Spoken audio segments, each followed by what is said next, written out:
ಕನ್ನಡ ನಾಡಿನ ಹೆಮ್ಮೆ, ವಿಜಯನಗರ ಸಾಮ್ರಾಜ್ಯದ ಮಹಾನ್ ಚಕ್ರವರ್ತಿ ಶ್ರೀಕೃಷ್ಣದೇವರಾಯ ಕೇವಲ ಒಬ್ಬ ರಾಜನಲ್ಲ, ಶೂರ ಸೈನ್ಯ ನಾಯಕ, ಕವಿಗಳ ಪೋಷಕ, ಜಾನಪದ ಶ್ರೇಷ್ಠನು ಮತ್ತು ಪ್ರಜಾಪ್ರಿಯನಾಗಿದ್ದನು.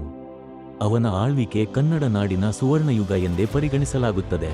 1509ರಲ್ಲಿ ಸಿಂಹಾಸನಾರೂಢನಾದ ಕೃಷ್ಣದೇವರಾಯನು ತಕ್ಷಣವೇ ತನ್ನ ಸಾಮ್ರಾಜ್ಯವನ್ನು ವಿಸ್ತರಿಸುವ ಕಾರ್ಯವನ್ನು ಆರಂಭಿಸಿದನು. ದಕ್ಷಿಣ ಭಾರತವನ್ನು ತಮಗೆ ಸೇರ್ಪಡೆಗೊಳಿಸುವ ಕನಸು ಅವನದು. ಅವನು ಆಳಿದ ವಿಜಯನಗರ ಅಮೋಘ ಶಕ್ತಿ ಕೇಂದ್ರವಾಗಿತ್ತು. ಅವನ ಪ್ರಭುತ್ವದಲ್ಲಿ ಸಾಮ್ರಾಜ್ಯ ಸಾಂಸ್ಕೃತಿಕ, ಆರ್ಥಿಕ, ರಾಜಕೀಯ, ಯುದ್ಧದಲ್ಲಿ ಅಪರಾಜಿತನಾದ ರಾಜ ಕೃಷ್ಣದೇವರಾಯನ ಸೇನೆ ಶಕ್ತಿಶಾಲಿಯಾಗಿತ್ತು. ಅವನು ಯುದ್ಧ ತಂತ್ರದಲ್ಲಿ ನಿಸ್ಸೀಮ. 1510ರಲ್ಲಿ ವಿಜಯನಗರದ ಶತ್ರು ಗೋವಾವನ್ನು ವಶಪಡಿಸಿಕೊಂಡನು. ನಂತರ ರಾಯಚೂರು ಮತ್ತು ಗುಲ್ಬರ್ಗಾ ಪ್ರಾಂತ್ಯಗಳ ಮೇಲೆ ಹಮ್ಮಿಕೊಂಡ ಯುದ್ಧಗಳಲ್ಲಿ ವಿಜಯ ಸಾಧಿಸಿದನು. ತಲುಪಿದಲ್ಲಿ ಗೆಲುವೇ ಅವನ ಗುರಿಯಾಗಿತ್ತು.